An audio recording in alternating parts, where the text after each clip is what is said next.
தலையில இருந்து வச்ச கையை எடுக்க முடியாத அரிப்பு, அவ்வளோ அரிப்பு இருந்துச்சுங்க எனக்கு. கடையத்தில் ஒருத்தர் சொன்ன மருந்து தாங்க இது. குப்பைமேனி இலை ஒரு கைப்பிடி, வேப்ப இலை அது வந்து கொஞ்சம் அதிகமாகவே வச்சு அரைச்சிக்கணும். வேப்ப இலை வந்து ஒரு குத்து எடுத்துருக்கிறேன்.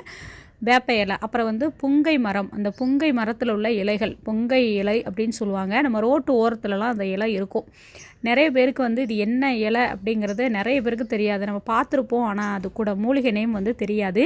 அவர் சொன்னது தாங்க இது புங்கை இலை. இந்த புங்கை இலை இது 3 பங்காக நான் வச்சுருக்கிறேன். வேப்ப இலை, புங்கை இலை, அப்புறம் வந்து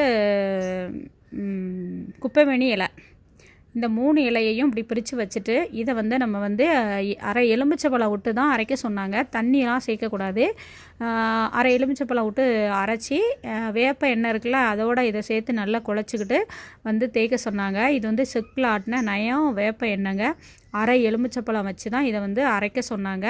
சரி எங்கெல்லாமோ நாங்கள் வந்து பார்த்துட்டோம். சரி இவர்கிட்டையும் பார்க்கும் அப்படின்னு சொல்லிட்டு இவர் வந்து ஒரு பார்வை மாதிரி பார்ப்பாராங்க. வேப்பங்குழந்து அடித்து விஷக்கடி பூச்சிக்கடி எந்த மாதிரி இருந்தாலும் இவர் வந்து வேப்பங்குழந்து வந்து வேப்ப கொழுந்தை வந்து இப்படி எங்கள் ஊர் சைட்லலாம் பார்வை பார்ப்பாங்கன்னு சொல்லுவாங்க.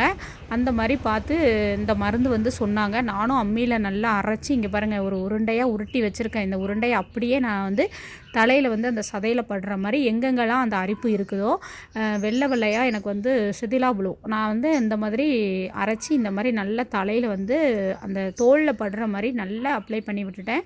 நல்லா தேய்ச்சி விட்டுட்டேன். ஆனால் எனக்கு வந்து இந்த அரிப்பு வந்து 6 மாதமாக இருந்துச்சு. நானும் நிறைய ஷாம்பு, ஆயில்மெண்ட்டு எல்லாமே போட்டு பார்த்துட்டேன். ஆனால் எனக்கு வந்து இது கேட்கவே இல்லை. அவர் வந்து ஒரு ராசியானவர், நீங்கள் போங்க அங்கே போங்கன்னு ஒருத்தவங்க வந்து எங்களுக்கு சொன்னாங்க. நாங்களும் அவர் சொல்கிற மாதிரி இந்த மாதிரி இலையெல்லாம் அரைச்சி தலையில் வந்து இப்போ ஒரு இது வந்து 4ஆவது நாள் நான் தேய்க்கிறேன். 4 நாள் வந்து நான் தேய்ச்சிட்டேன். ஆனால் பயங்கரமாக காந்தும். நமக்கு வந்து அந்த அரிப்பு இருக்கிற இடத்துல வந்து தேய்ச்சோம் அப்படின்னா அந்த எலுமிச்சப்பழம் அந்த குப்பைமேனி எல்லாம் வந்து பயங்கரமாக வந்து காந்துச்சு. என்ன பண்ணுறது, நமக்கு நோய் போகணுன்னா இதெல்லாம் தேய்ச்சி தான் ஆகணும்னு சொல்லிட்டு நல்லா அரைக்கி தேய்ச்சிட்டேன்.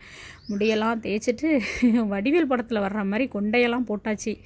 என்னடா மண்டை மேலே இருக்க கொண்டையை காணுங்கிற மாதிரி போட்டாச்சு. 4 நாளுக்கு அப்புறம் என்னுடைய தலை வந்து இந்த மாதிரி தோல் வந்து நார்மலாக ஆயிடுச்சுங்க. 1 வாரம் கழிச்சதுக்கப்புறம் நான் ஒரு வீடியோ போட்டிருக்கேன்.